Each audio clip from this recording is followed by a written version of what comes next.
kushughulikia kidogo hali ya madaktari wetu, clinical officers. Saa ingine usiku hatulali, Your Excellency. Tukisema tutafuta njia gani mwafaka, which route, because you managed us on 6th of March.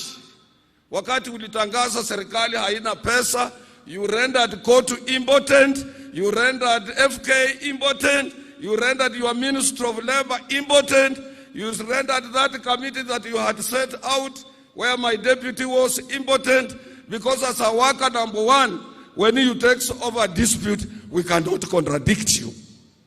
We can't. We have no leeway in any machinery to contradict the head of state. And we must look for channels. Pale unakaa, Your Excellency, sio rahisi kufika. Kule ndani wewe ulikuwa free. Zamani ulikuwa unakuja kwa nyumba yangu nyumbani, unajua familia yangu, ukitengeneza chama chako cha URP, ilikuwa mtu tu unaweza kutana na yeye kwa njia, unakula na yeye mahindi. Little did we know, even we people who are in AZIMIO, utatoka nyuma upite kwa sisi namna hivyo na uwe president.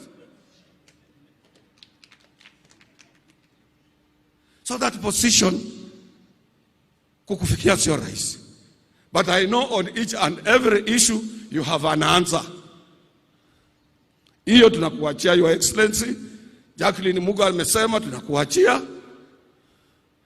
And I know you are able minister.